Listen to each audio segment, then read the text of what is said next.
നമസ്കാരം. ഞാൻ ജോണി ആൻ്റണി. എൻ്റെ ഏറ്റവും പുതിയ ചിത്രമായ തോപ്പിൽ ജോപ്പനെ കുറിച്ച് നിങ്ങളോട് രണ്ടു വാക്ക് സംസാരിക്കുവാനാണ് ഞാനിവിടെ ഇരിക്കുന്നത്.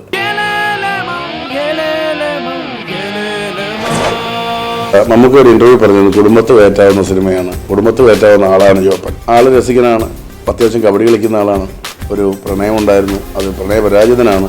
ഞാൻ ഉൾപ്പെടെയുള്ള കുറേ ആളുകളുടെ പ്രതിനിധിയാണ്. അത്യാവശ്യം കള്ളു കുടിക്കുന്ന ആളാണ്. ജോപ്പൻ ഒരിക്കലും ഒരു അഭിനയിക്കുകയല്ല, ജോപ്പൻ ജീവിക്കുകയാണ്. തോപ്പിൽ ജോപ്പൻ തീർച്ചയായിട്ടും നിങ്ങളെല്ലാവരും കുടുംബമായി കാണണം.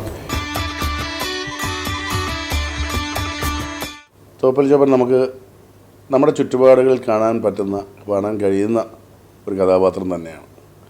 പ്രത്യേകിച്ച് നമുക്ക് ഇന്ന് കോട്ടയം, ഇടുക്കി ആ മേഖലയിലെ സമ്മിശ്ര സംസ്കാരമുള്ള ഒരു തോപ്രാംകുടിക്കാരൻ. ആൾ രസികനാണ്,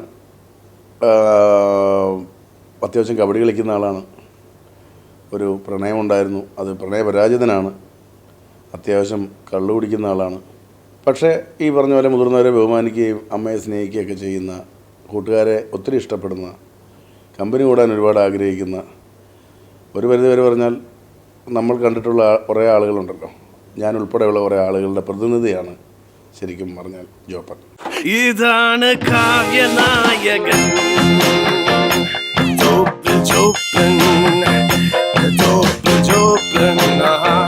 നമുക്ക് ഒരു സബ്ജക്റ്റ് ആലോചിച്ചു, ഒരു ഡേറ്റ് ഉണ്ടെന്ന് പറഞ്ഞു. അങ്ങനെ ആദ്യം ഒരു സബ്ജക്റ്റ് ആലോചിച്ചു, അങ്ങോട്ട് വർക്കൗട്ടായില്ല.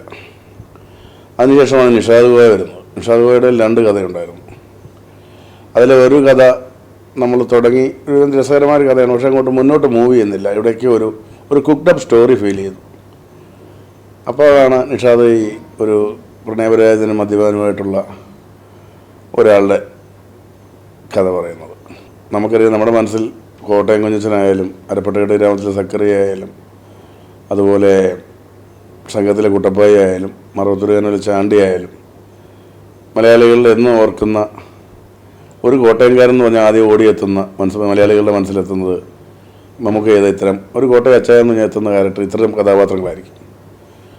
അപ്പോൾ ഈ ജോപ്പൻ്റെ കഥ പറഞ്ഞ കാര്യങ്ങൾ പറഞ്ഞപ്പോൾ എനിക്കറിയായിരുന്നു നമുക്ക് അതിനകത്ത് എന്തെങ്കിലും ഒരു പ്രത്യേകത ഈ കഥാപാത്രത്തിൽ കൊണ്ടുവരും. കാരണം നമുക്കറിയാം കുഞ്ഞച്ചനെ പോലെയല്ല കുട്ടപ്പായി ബിഹേവ് ചെയ്യുന്നത്, ഇവരെ രണ്ടുപേരെയും പോലെ അല്ല ചാണ്ടി ബിഹേവ് ചെയ്യുന്നത്. അപ്പോൾ ഓരോ കഥാപാത്രത്തിനും ദേശവും സ്ലാങ്ങും സംസ്കാരവും ഒക്കെ ഒന്നാണെങ്കിലും ഈ മാനറിസത്തിലും പെരുമാറ്റത്തിലും ക്യാരക്ടർ ബേസിലും ഒക്കെ ഒരു പ്രത്യേകത അല്ലെങ്കിൽ എന്തെങ്കിലും ഒരു പുതുമ കൊണ്ടുവരാൻ നമുക്ക് എപ്പോഴും ശ്രദ്ധിക്കാറുണ്ട്. അത് വളരെ ഭംഗിയായിട്ട് നമുക്ക് ജോപ്പനിൽ സ്വീകരിച്ചിട്ടുണ്ട്. ജോപ്പനിലൊരു പ്രത്യേക സ്റ്റൈലുണ്ട്. ജോപ്പൻ ഒരിക്കലും ഒരു അഭിനയിക്കുകയല്ല, ജോപ്പൻ ജീവിക്കുകയാണ്. ജോപ്പൻ സാധാരണ ബിഹേവ് ചെയ്യുകയാണ്. ആ രീതിയിലുള്ളൊരു അഭിനയശൈലിയാണ് നമുക്ക് ഈ സിനിമയിൽ കാഴ്ചവെച്ചിരിക്കുന്നത്. നമുക്ക് ഒരു ഇൻ്റർവ്യൂ പറഞ്ഞത് കുടുംബത്ത് കയറ്റാവുന്ന സിനിമയാണ്, കുടുംബത്ത് കയറ്റാവുന്ന ആളാണ് ജോപ്പൻ, കുടുംബമായി കാണാവുന്ന സിനിമയാണ് ജോപ്പൻ. അത് അക്ഷരാർത്ഥത്തിൽ ശരിയാണ്. എല്ലാത്തരം പ്രേക്ഷകർക്കും ഇഷ്ടപ്പെടുന്ന സിനിമയാണ്. ഇതിനകത്ത് അശ്ലീലമോ അസഭ്യമോ ഒന്നുമില്ല. വളരെ നീറ്റായിട്ട് ഫാമിലിയായിട്ടിരുന്ന് കണ്ട് ചിരിച്ച് രസിച്ച് നമുക്ക് തിയേറ്റർ വിട്ടിറങ്ങാൻ സാധിക്കും. ഒരു ലളിതമായ സിനിമയാണ്, സുന്ദരമായ സിനിമയാണെന്ന് എനിക്ക് ജോപ്പനെക്കുറിച്ച് പറയാനുള്ള ഒരു അഭിപ്രായം. വളരെ ചെറിയ ഒരു ലളിതമായ സിനിമയാണ്, പക്ഷേ ഒരു ഭംഗിയുണ്ട് ആ സിനിമയ്ക്ക്. അത് മമ്മൂക്കയുടെ അഭിനയത്തിലുണ്ട്, വിഷ്വലൈസേഷനിലുണ്ട്, എല്ലാ കാര്യങ്ങളിലും ഒരു ഭംഗിയുണ്ട്. അപ്പം എനിക്ക് തോന്നുന്നു എല്ലാത്തരം പ്രേക്ഷകർക്കും ഇഷ്ടപ്പെടുന്ന ഒരു, പ്രത്യേകിച്ച് കുടുംബ പ്രേക്ഷകർക്ക്, കുട്ടികൾക്ക്, യുവാക്കൾക്ക്, എല്ലാത്തരം പ്രേക്ഷകർക്കും ഇഷ്ടപ്പെടുന്ന ഒരു നല്ല സിനിമയായിരിക്കും തോപ്പിൽ ജോപ്പൻ. ഒരു നല്ല കാര്യത്തിനാ പോണേ, ദൈവത്തെ ഓർത്ത് കുടിക്കല്ലേ. ദൈവത്തെ ഓർത്ത് കുടിക്കത്തേ ഇല്ല മച്ചി. ഒരുപാട് പടങ്ങളിൽ മമ്മൂക്കയുടെ അമ്മയായിട്ട് പൊന്നമ്മ ചേച്ചി അഭിനയിച്ചിട്ടുണ്ട്. നമുക്കത് ആ കോമ്പിനേഷൻ ഭയങ്കര ഇഷ്ടവുമാണ്. അത് ഒരു കുറച്ച് ഗ്യാപ്പിന് ശേഷം വീണ്ടും ആ കോമ്പിനേഷൻ വരുന്നു. പൊന്നമ്മ ചേച്ചിയുടെ അമ്മ മേരിക്കുട്ടിയായിട്ട്, ജോപ്പൻ്റെ അമ്മ മേരിക്കുട്ടിയായിട്ട് അഭിനയിക്കുന്നത് പൊന്നമ്മ ചേച്ചിയാണ്. ഭയങ്കര സന്തോഷം തോന്നി പൊന്നമ്മ ചേച്ചിയുടെ അഭിനയവും മമ്മൂക്കയോടുള്ള വാത്സല്യവും കണ്ടിട്ട്. എനിക്ക് ഒത്തിരി ഭയങ്കര കെമിസ്ട്രി ഫീൽ ചെയ്തു. അമ്മാമോൻ ബന്ധം ഭയങ്കര രസമാണെന്ന് എനിക്ക് തോന്നുന്നു. ഞാൻ എവിടെയോ കണ്ടിട്ടുള്ള, അല്ലെങ്കിൽ ഞാൻ തന്നെ അനുഭവിച്ചിട്ടുള്ള എൻ്റെ അമ്മയുടെ അല്ലെങ്കിൽ വേറൊരു അമ്മയുടെ സ്നേഹം ഞാനതിൽ കണ്ടു.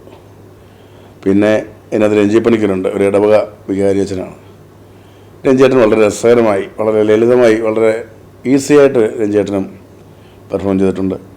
അതുപോലെ സെലിംകുമാറുണ്ട്. സെലിംകുമാർ ഒരു ചെറിയ ഗ്യാപ്പിന് ശേഷം സെലിംകുമാർ വരുന്നതാണ്. സെലിംകുമാറിൻ്റെ ആയിട്ട് വളരെ രസകരമായൊരു കഥാപാത്രമാണ്. അതുപോലെ അശോകൻ ചേട്ടൻ, ഹരിശ്രീ അശോകൻ ചേട്ടനുണ്ട്. അശ്വതിൻ്റെ കഥാപാത്രവും ഒരു എനർജി തരുന്ന കഥാപാത്രമാണ്. പിന്നെ നമുക്കൊരു കൂട്ടുകാരായിട്ട് നമുക്ക് അലൻസിയാർ എന്ന് നടനെ നമുക്കറിയാം. മുകേഷിൻ്റെ പ്രതികാരത്തിലൂടെ ശ്രദ്ധേയനായ അലൻസിയാർ വളരെ നാച്ചുറലായിട്ടുള്ള അഭിനയം കാഴ്ചവെച്ചിട്ടുണ്ട്. പിന്നെ സോഹന് വളരെ ഗുണം ചെയ്യുന്നൊരു സിനിമയായിരിക്കും ജോപ്പൻ എന്ന് ഞാൻ വിശ്വസിക്കുന്നു. അതുപോലെ തന്നെ എല്ലാത്തിനും ഈ പറഞ്ഞ ഒരു കൂട്ടായി നമ്മുടെ പാഷാണവും ശ്രീജിത്തുണ്ട്. പാഷാണമൊക്കെ വളരെ പോസിറ്റീവാണ്, ശ്രീജിത്തൊക്കെ വളരെ പോസിറ്റീവായിട്ട് തന്നെ ഈ സിനിമയിൽ സഹകരിച്ചിട്ടുണ്ട്, അവരുടേതായ സംഭാവനകൾ നൽകിയിട്ടുമുണ്ട്. പിന്നെ നായികമാർ, നമുക്കറിയാം മലയാളികൾക്ക് ഭയങ്കര ഇഷ്ടമുള്ള 2 നായികമാരെ ദൈവാധീനം കൊണ്ട് നമുക്ക് കിട്ടിയിട്ടുണ്ട്.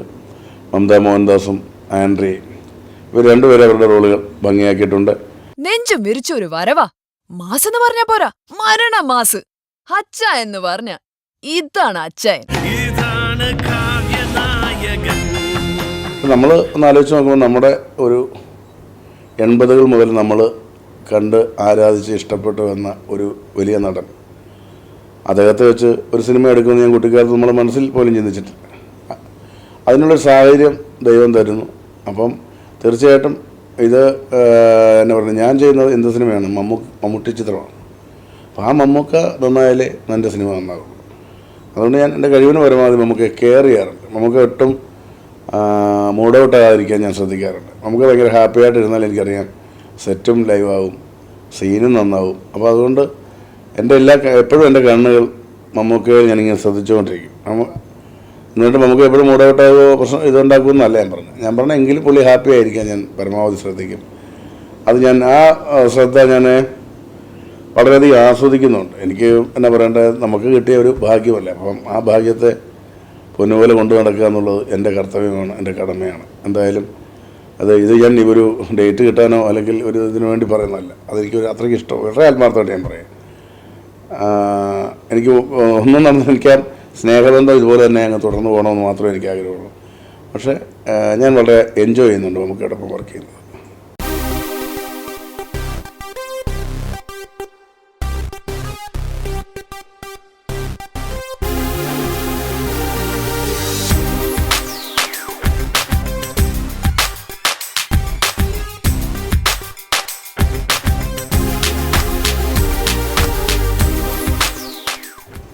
നമ്മളൊരു 45 ദിവസം കൊണ്ട് തീർത്ത സിനിമയാണ് ജോപ്പൻ.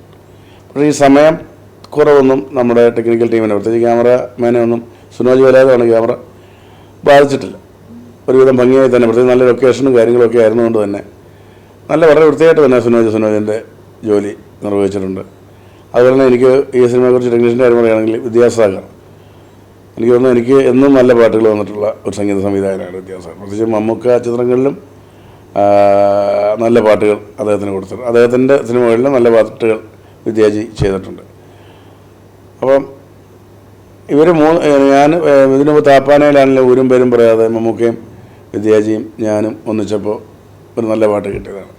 ഇതിനകത്തും ഗാനങ്ങളുണ്ട്, വളരെ രസകരമായ കഥ ആവശ്യപ്പെടുന്ന രീതിയിലുള്ള നല്ല പാട്ടുകളുണ്ട്. വിദ്യാജി അത് വളരെ ഭംഗിയായിട്ട് ഇതിനെ നിർവഹിച്ചിട്ടുണ്ട്.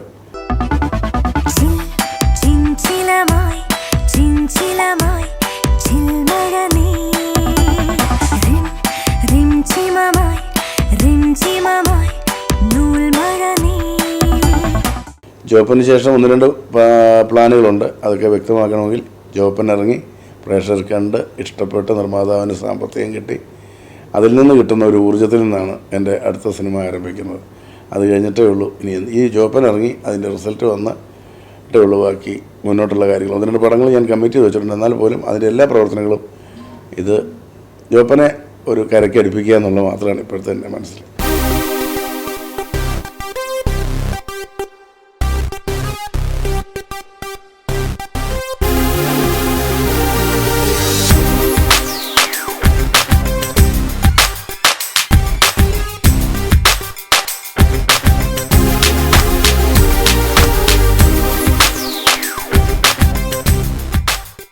CD മൂസ 2 എപ്പോഴും ഉണ്ടാകും എന്നുള്ള എല്ലാ കാര്യങ്ങൾ ദിലീപിനോട് തന്നെ ചോദിക്കുന്നതാണ് നല്ലത്. കാരണം ദിലീപ് എപ്പോൾ പറഞ്ഞാലും ആ സിനിമ ഞാൻ തയ്യാറാണ്. അതുകൊണ്ട് ദിലീപ് തന്നെയാണ് ആ കാര്യത്തിൽ തീരുമാനമെടുക്കുന്നത്. ദിലീപാണ് നിർമ്മാതാവ്, നായകൻ. അപ്പോൾ തീർച്ചയായിട്ടും അദ്ദേഹം ആവശ്യപ്പെട്ടാൽ തീർച്ചയായിട്ടും CD മൂസ ചെയ്യും. അത് ഈ ചോദ്യം എപ്പോഴെങ്കിലും അദ്ദേഹത്തോടൊന്ന് ചോദിക്കുന്നത് വളരെ നന്നായിരിക്കും. എനിക്കൊന്ന് അറിയാൻ പറ്റുമല്ലോ. എൻ്റെ 10ാമത്തെ സിനിമയാണ് തോപ്പിൽ ജോപ്പൻ. CD മൂസ മുതൽ കൊച്ചിയിലായാലും തുറപ്പൂലാനായാലും സൈക്കിളായാലും മാസ്റ്റേഴ്സ് ആയാലും താപ്പാനയായാലും അങ്ങനെ എൻ്റെ ഈ 10ാമത്തെ സിനിമ വരെ നിങ്ങൾ എന്നെ പ്രോത്സാഹിപ്പിച്ചിട്ടുണ്ട്. എനിക്ക് വിജയങ്ങൾ തന്നിട്ടുണ്ട്. കുഴപ്പം വന്ന ചിത്രങ്ങളെ നിങ്ങൾ വിമർശിക്കുകയോ അല്ലെ കാണാതിരിക്കുകയോ ഒക്കെ ചെയ്തിട്ടുണ്ട്. പക്ഷെ ഞാനൊരു കാര്യം പറയുന്നത്, ജോപ്പൻ ഒരു നന്മയുള്ള സിനിമയാണ്. തോപ്പിൽ ജോപ്പൻ തീർച്ചയായിട്ടും നിങ്ങളെല്ലാവരും കുടുംബമായി കാണണം. കുടുംബത്തോടെ കുടുംബമായി ഇരുന്ന് കാണാൻ പറ്റിയ ചിത്രമാണ് തോപ്പിൽ ജോപ്പൻ.